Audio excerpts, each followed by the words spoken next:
दरवर्षी पहिला पाऊस पडला की तुम्हाला कसली तरी तलफ नक्कीच लागत असेल. आम्हालाही लागते. बस ह्याची नाही, दरवर्षी एकाच ठिकाणी पावसाळी सहलीला जायची. तिकडे तुम्हाला ह्या सगळ्या गोष्टी नक्कीच नाही मिळणार, पण ह्या नक्की मिळतील. चला तर मग आमच्या सोबत आमच्या दरवर्षीच्या पहिल्या पावसाळी सहलीला. Welcome to our life cart. आयुष्य हे एक सुंदर प्रवास आहे आणि आज आम्ही आपल्याला घेऊन चाललोय मुंब्रा देवी मंदिरात, जे आहे ठाणे जिल्ह्यातील मुंब्रा भागात. काउंटिंग स्टॅट्स नाव. जसं मी आधीच सांगितलं की दरवर्षी पावसाळ्यामध्ये पहिली सहल आमची मुंब्रा देवीलाच असते, म्हणून यंदा आम्ही पायऱ्या मोजत जायचं ठरवलं. तर नक्की किती पायऱ्या आहेत मुंब्रा देवीला चढून जाण्यासाठी हे जाणून घेण्यासाठी व्हिडिओ शेवटपर्यंत नक्की बघा. पायऱ्या चढायला सुरुवात केल्यावर खालीच हनुमानाचं आणि आसरा देवीचं मंदिर आहे आणि तिथपर्यंत किती पायऱ्या होतात माहितीये? 110 पायऱ्या झालेल्या आहेत. अमेझिंग.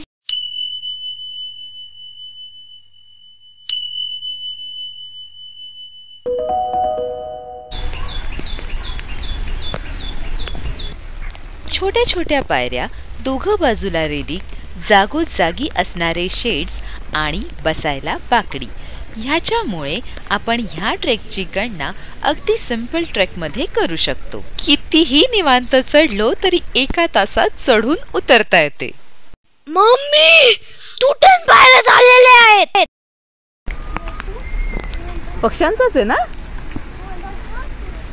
विविध पक्ष्यांचे आवाज ऐकत ऐकत आम्ही चाललोय पायऱ्या मोजत मोजत. 250 डन.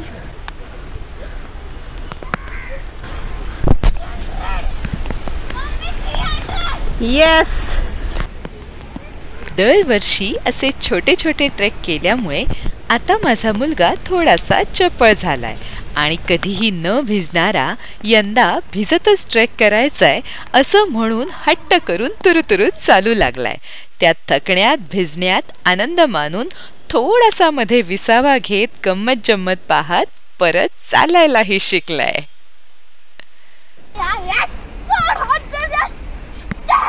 शाबास.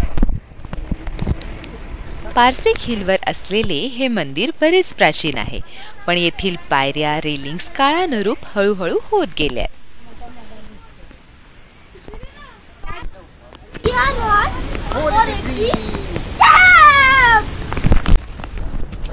चारशे 80 पायऱ्या तर झालेल्या आहेत, पण अजून आमचा ट्रेक बाकी आहे. आम्ही चाललोय आणि पोहोचलो.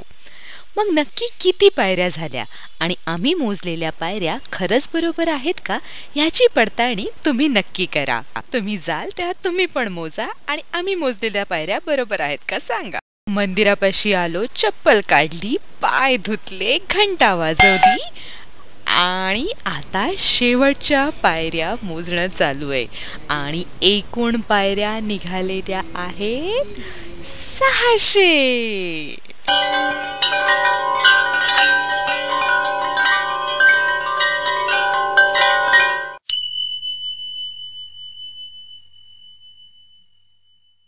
आम्ही मंदिरात आलो, देवीचं दर्शन घेतलं आणि गाभाऱ्यातच थोडा वेळ विसावलो. मंदिरातून पूर्ण शहराचा देखावा आपणास बघता येतो. हिरवेगार डोंगर, समोर वसलेलं शहर, खाडी. रिपरिप पाऊस चालूच होता. थोडा वेळ आम्ही असाच बघत आनंद घेतला. क्षणातच समोरचा देखावा पूर्ण धोक्याने आच्छादला गेला आणि आम्ही धोक्याची मजा पण अनुभवली. देवीचं परत एकदा दर्शन घेऊन आम्ही परतीच्या मार्गाला निघालो.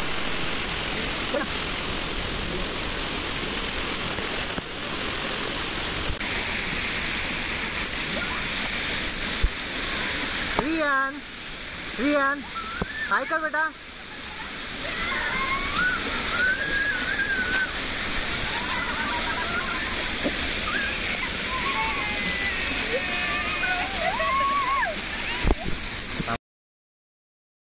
आपल्याकडे बहुतांश मंदिरं ही डोंगरदऱ्यांवर आहेत.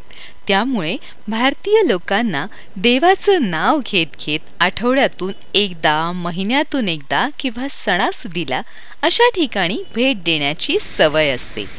आता भक्तीची आणि विज्ञानाची सांगड घालायची तर शरीरही इतक्या वर चढल्याने सुदृढ राहतं आणि भक्तिभावाने नामस्मरण करत जाण्याने मनही निरोगी होते. आणि पालक म्हणून आम्हाला ह्या गोष्टीचा आनंद आहे की आम्ही आमच्या मुलाला पण निसर्गात रमण्याची आणि त्याचं कौतुक करण्याची सवय लावू शकलो. काय रियान, काय दाखवते तुम्हाला? काय आहे? ओ, धबधबा. जागोजागी छोटे मोठे वाहणारे धबधबे, हिरवी गार झाडं, हा म्हणजे मला डोळ्यांचा व्यायाम आणि मिळालेले नेत्रसुखच वाटते. भारत, महाराष्ट्र या नैसर्गिक देणगीने समृद्ध आहे. पण सगळ्याच ठिकाणी निसर्ग काही असा प्रसन्न नसतो. मग जिथे नसतो तिथे मानवनिर्मित कृत्रिमरित्या गोष्टी तर करता येतातच. आपण जर आमची सिंगापूर मलेशिया सिरीज बघितली तर तिथे आपण बघू शकता, तिकडे एअरपोर्टवर धबधबा, गार्डन बनवले तिकडे पण धबधबा, पण काहीही नैसर्गिक नाही, सर्व मानवनिर्मित. पण मग पैसे देऊन बघितलं जातं तर ते स्वच्छ ठेवलं जातं आणि तसं मेंटेन केलं जातं.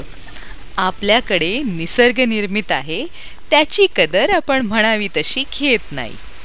असो, 600 पायऱ्या चढून उतरून आमचा परतीचा प्रवास संपतोय.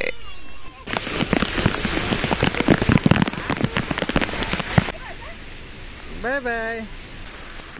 आपणाला जर आमची पहिली पावसाळी सहल आवडली असेल तर लाईक करा, शेअर करा, सबस्क्राईब करा आणि निसर्गाचं जतन करा, कारण ती आपली जबाबदारी आहे.